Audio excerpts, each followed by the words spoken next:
Breaking news, Rebecca and Jake Haro spotted today in Riverside, California. Whoa! What's going on here, people? Come on in.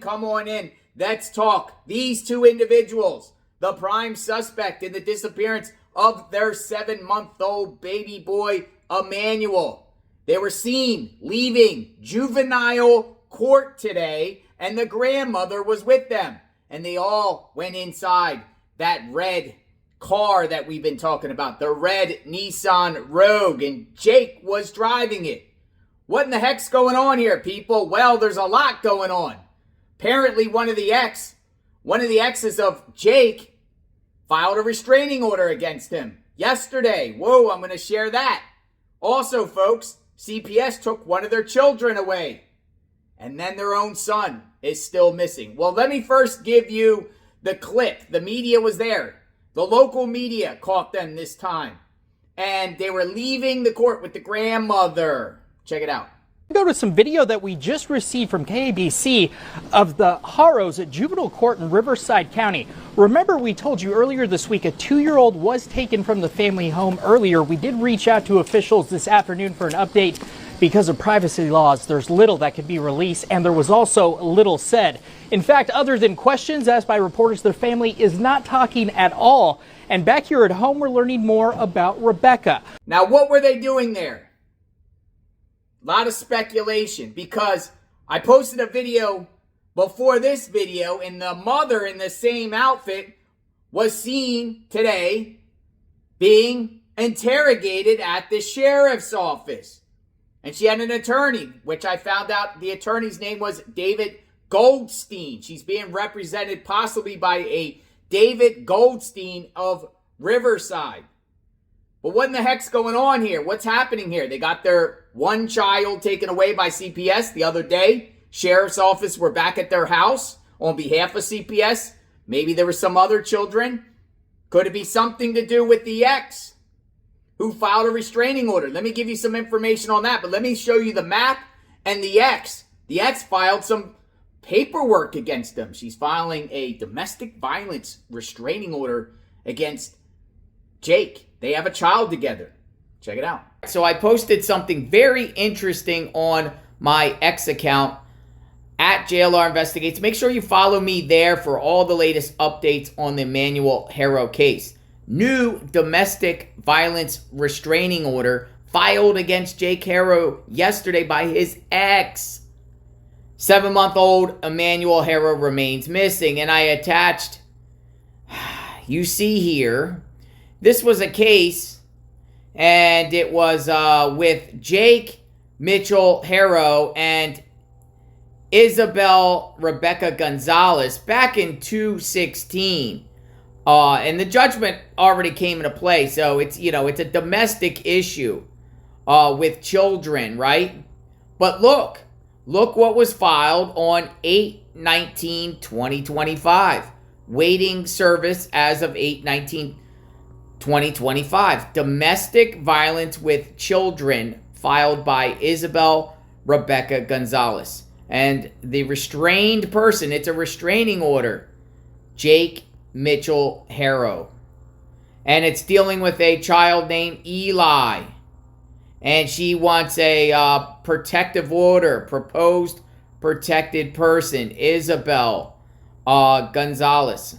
So, what's going on here with this filing on 8/19/2025 with Jake and his ex? She filed a domestic violence restraining order. Does she not want Jake around the child, Eli? Could that be why they were in family court today, which you just saw? Could that be the reason why? Handling this matter, but as of that day, yesterday, he didn't get served. And we know that days ago, at the property of Jake and Rebecca, deputies were at the property on behalf of CPS. Could it have anything to do with this? I don't know, because that was the day before this was officially filed. So, who knows, folks? Lot of moving parts.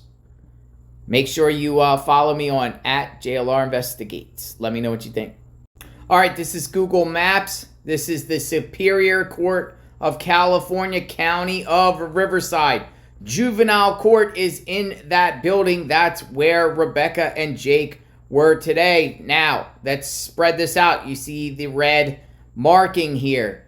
This gives you a general location of where they were at. Now, it's pretty far away from where they live, right? Because they live way out here in Cabazon.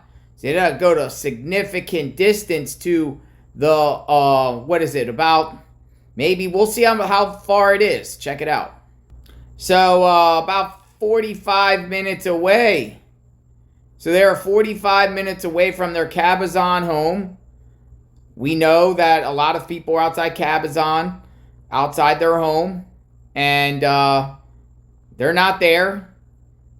Now they're with Grandma, the red Nissan Rogue, and now they're at family court on top of Rebecca being interrogated today by authorities because she was wearing the same outfit in that interrogation photo that I shared in my last video.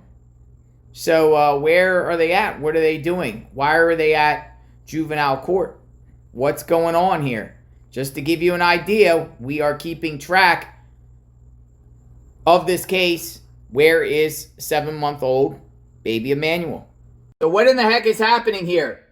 Lawyer Vincent Hughes says they're not running at all. They're not running at all. However, they haven't been seen at their house. They seem to be maybe at the grandmother's house. He is not in any way running, hiding, or doing anything to exhibit any behaviors of somebody that is trying to be deceptive in this case. Jake is wholeheartedly emotionally torn up. I prayed with Jake multiple times yesterday.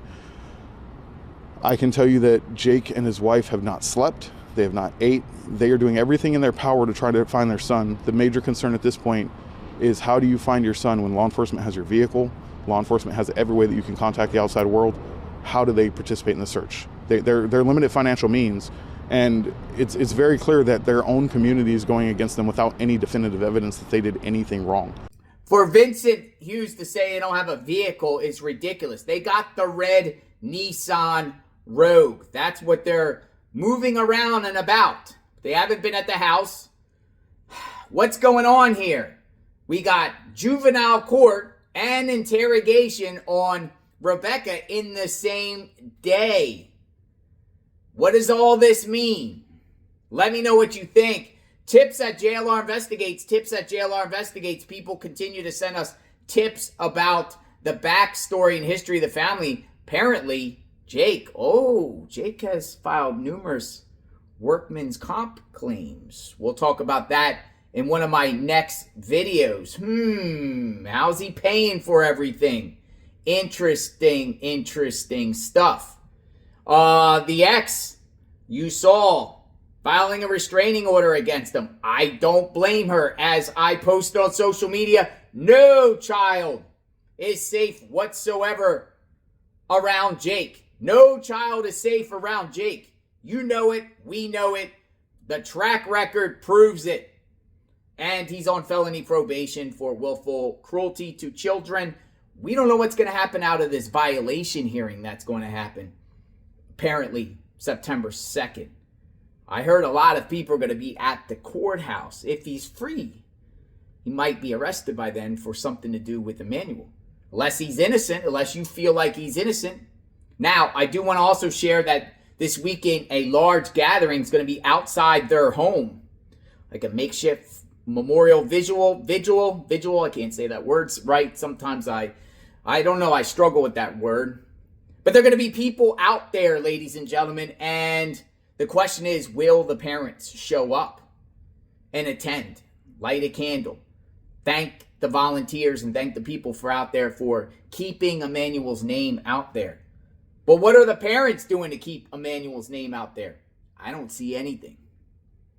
I am JLR Investigate. Sub to the channel, like, hit the notification button, getting you all the latest on this case. This is the go-to channel when it comes to this case, when it comes to all the information. We put it all together and then throw it out there and let you decide what is your thoughts. We will talk soon. I will be back with other stuff on Jake.